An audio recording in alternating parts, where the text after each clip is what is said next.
We now know the two teams that will slug it out in Budapest, the final of the 2025-2026 UEFA Champions League. It's going to be a repeat of the 2025 semi-finals, where PSG edged Arsenal to go into the finals, automatically winning the trophy last season.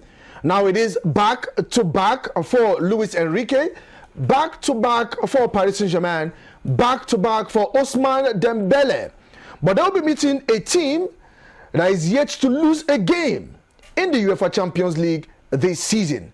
Like I said earlier, it's all set for the city of Budapest, Arsenal against Paris Saint-Germain in the 2026 UEFA Champions League finals. Welcome to the Thursday edition of Rapid Sports Highlights here on Rapid Television. I am Ijoma Victor. We head straight to Lagos and we bring to you beautiful football. Talking about the Nigerian National League, the Super 4 going down in Ikenne, not in Lagos. Yes, in Ikenne, the home ground of Remo Stars. Now, talking about the games played yesterday, Inter Lagos recovered from their opening day defeat to Doma United by securing a 2-0 victory over Ranchers Bees of Kaduna. The defeat marked the second straight loss for Ranchers Bees, who remained bottom of the standing with a negative goal difference despite already securing promotion to the Nigerian Premier Football League. Now, Doma United currently occupy third position after their earlier win over Inter Lagos. Attention will now turn to the decisive final round of fixtures where Sporting Lagos will face Inter Lagos in a Lagos derby. Now, Sporting Lagos required only a draw to secure the Super 4 title, while Inter Lagos must win convincingly and hope result elsewhere favor them. Doma United also remains mathematically in contention heading into the final match elsewhere. Sporting Lagos moved closer to clinching the Nigerian National League Super 4 title after recording a second consecutive victory at the ongoing tournament in Ikenne in Ogun State. Now, following that narrow 1-0 win over Ranchers Bees in the opening fixtures, Sporting Lagos produced a dominant display to defeat Doma United 4-0 on Wednesday. Now, winger Shehu Akanji opened scoring before Shola Aladujoye doubled the advantage shortly after halftime. Now, reacting quickest to a loose ball following an effort from Victor Samuel. Now, team captain Solomon Oloko then capped an impressive performance with 2 late goals to seal an emphatic victory for the Lagos-based side. Now, the result leaves Sporting Lagos top of the Super 6 standing with a maximum of 6 points from 2 matches, placing them firmly in control of the race to be crowned overall champions of the Nigerian National League. Now, let's take that full interview, or probably that full match of the game played yesterday. Ranchers Bees of Kaduna losing to Inter Lagos, the NNL Super 4. Welcome back. We're still here as we get set for Inter Lagos up against Ranchers Bees. But set of managers really confident that they can pick their first win of the game here today. Well, what a fixture we have in front of us. The fans are here seated and getting ready to enjoy the very best of the action. Match day 2 kicks off with a red alert. Inter Lagos. The organization is also going to be put in play, and their experience. They know how to respond when their backs are down against the wall, and that's what they'll be looking to get right here today. Inter Lagos, on the other hand, represent youth, they represent energy.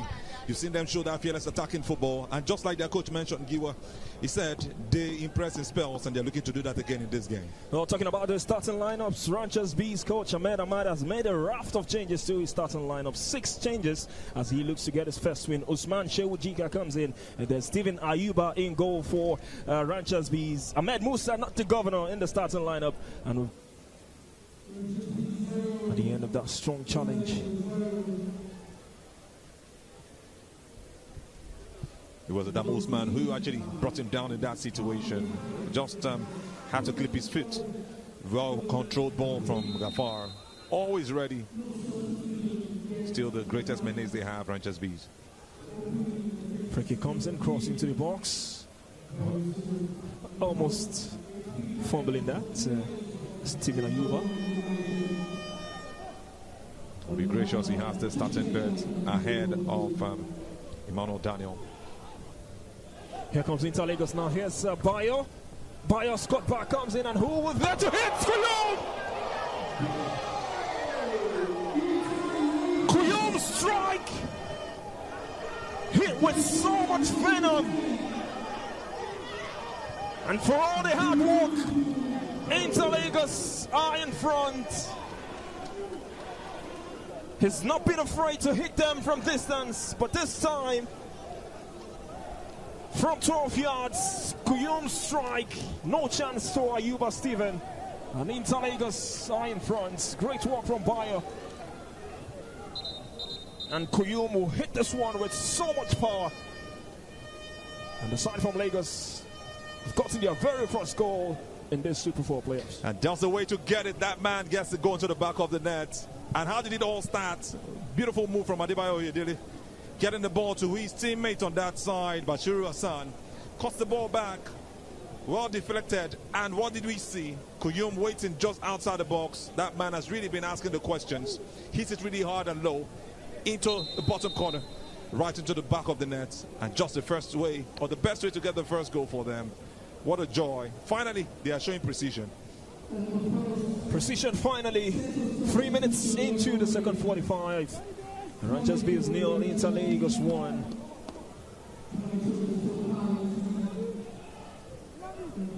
Also play for now for Rangers Bees. And Ahmed Ahmad has gone to his bench. Only come out top of this one, just waiting for the final whistle. Ike Henry.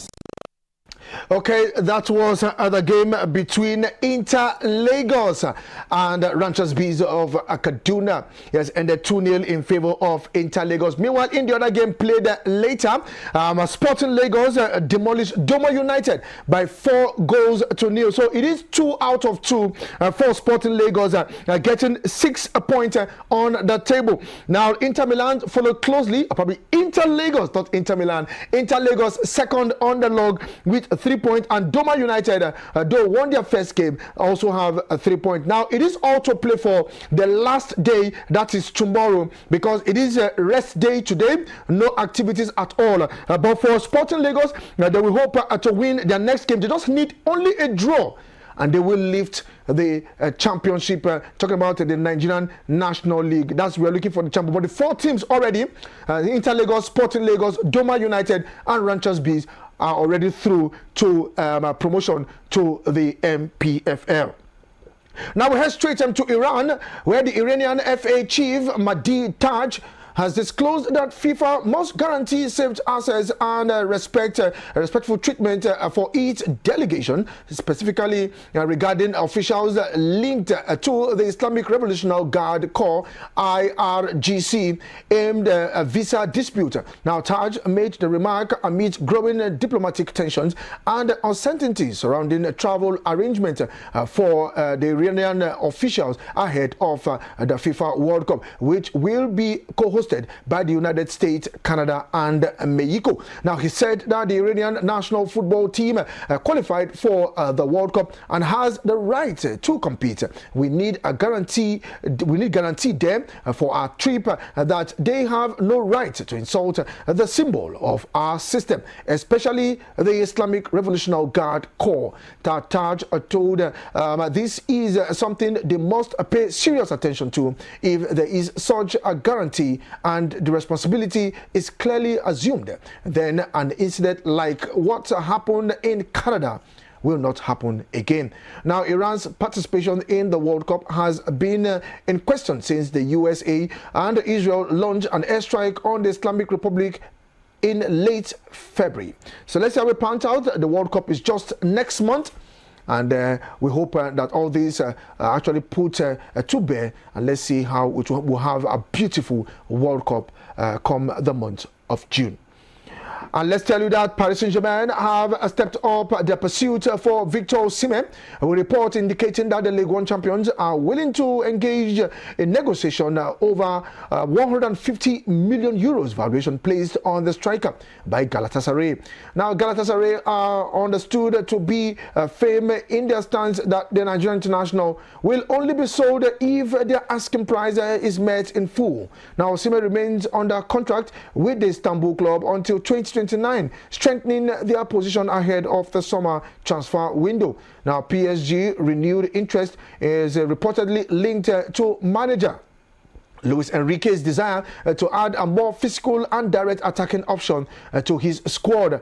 Questions surrounding the long-term future of the Portuguese forward Goncalo Ramos have also contributed to the club's search for a recognized centre forward. Now, according to DRO AS, PSG consider Osimhen as one of the leading candidates to strengthen their attack, although several top European clubs are also monitoring the situation. Now, the report claims Real Madrid FC, Barcelona, Arsenal FC, Liverpool FC and Juventus, including Bayern Munich, have all shown interest in the strikers following his impressive performance in Turkey.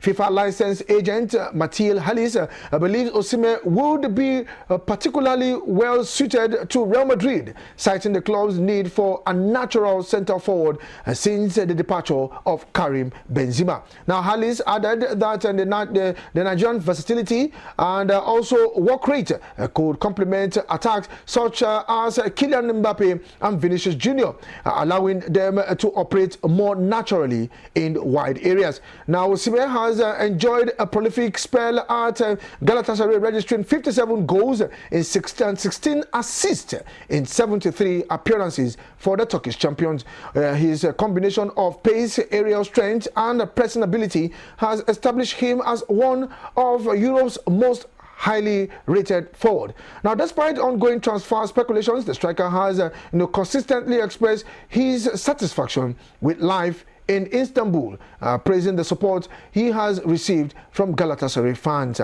So let's see how it goes for Osimhen. Just like I said earlier, the light of Real Madrid, Barcelona, Bayern Munich, Liverpool, Arsenal, and now it is the turn of Paris Saint-Germain.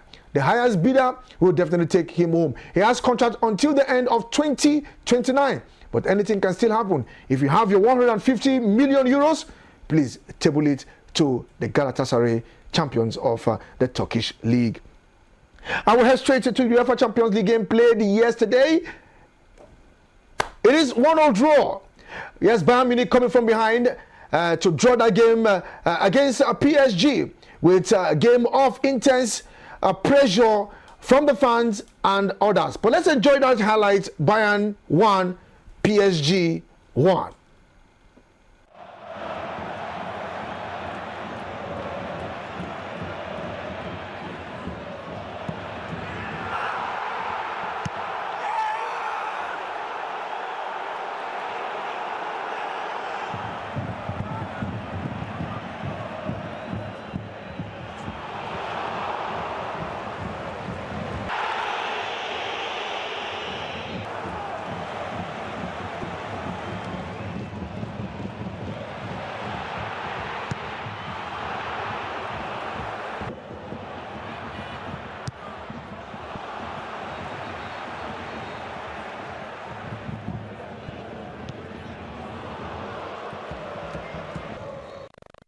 Well, they didn't lose at home at the Allianz Arena, but that wasn't the result everyone expected. Now, the call for handball and the stadium fans really screaming. You could see the reaction of Vincent Kompany. And also looking at both goals. Bayern Munich, when they equalized through Hurricane, the Hurricane, he came through those same defenders and he was able to get a goal out of that. That's to tell you that PSG and Bayern Munich really have defensive issues. That was why they were able to score 9 goals in the first leg at Parc des Princes. But let's just see how it pans out. But let's tell you that Bayern Munich manager Vincent Kompany has explained why Paris Saint-Germain, eliminated Bayern Munich from that tournament. Let's take that interview of Vincent Kompany. Vincent, so close to reaching the Champions League final after what was such a brilliant tie over the two legs. What have you said to your players? That I understand if they're disappointed, they will be. I think we gave everything. It was a game of details. I think we played 5 times now against PSG in the last 2 years. We won 2 times, they won 2 times, and then now was a draw.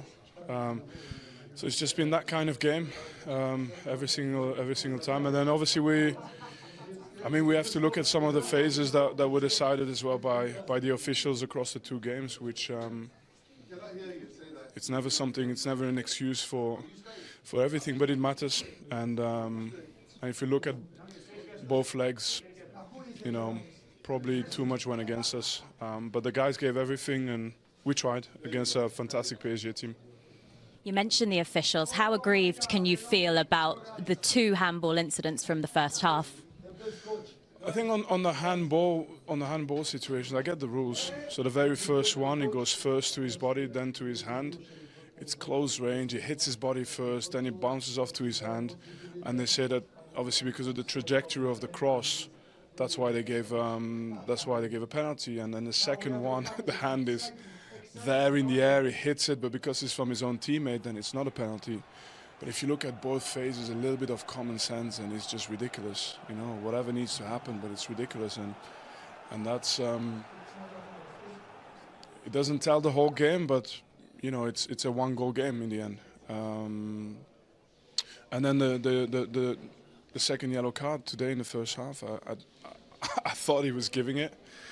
And I felt he pulled out because he realized he'd already given him a yellow, and he didn't want to send him off for that, and he's turned it around to the other side and gave. I've seen it on a few angles. I don't see Konrad Laimer touch the ball with his hand. They say he did, so I don't know. I think it was more difficult for both teams. I thought we did extremely well at bringing the ball in the dangerous areas. And I thought that they did extremely well at defending just the key areas of the box. You know, anytime we got one-on-one, we got past quite a lot. But on the cross or on the cutbacks, they were just extremely active. So a lot of very dangerous situations, they actually defended it extremely well. I thought we disrupted a lot of the pressing that they normally do. They weren't able to get to us as much as they've done in recent games. But obviously it's a dangerous team, so you can never completely put them out of a tie. But at the same time, I felt we were in it as well. It's margins, it's details. 2 great teams, and congratulations to them and good luck to them. Okay, Vincent Kompany trying to explain the rules of the game. Now, many fans will not like this. It is not a handball, according to the rules of the game. And that's what Vincent Kompany was trying to explain. Now, the second one was supposed to be a penalty. Yes, his hands was out, but because the ball was coming from his teammates, rules are rules. If many should understand these rules, definitely you know how it goes. A lot of controversies, especially for referees officiating. It all started with the AFCON this year. We all saw what happened in the final in Morocco. Controversies upon controversies will keep springing up. Meanwhile, let's take that interview of the man who seems to be very happy back-to-back in the UEFA Champions League final, Luis Enrique. Luis, you did it again, another Champions League final. What does that mean to you all? We did it. We are excited. I'm very happy. It was tough from the first minute, but I think we managed the match in the right way. We scored the goal, and it was very important because we keep our calm. And yeah, it was tough because Bayern Munich kept the ball, and they are a great side and a lot of quality players. And yeah, it was very tough, but we are very happy tonight. And I think we defended very well first match, but it was amazing how the strikers did it. But today I think we deserve, because we defend even more time that we want very close to our box. But I think with the solidarity and also with the quality, and also with the intention to score a goal, because we knew that if you don't score, you are not going to win that match. It's going to be different in a final.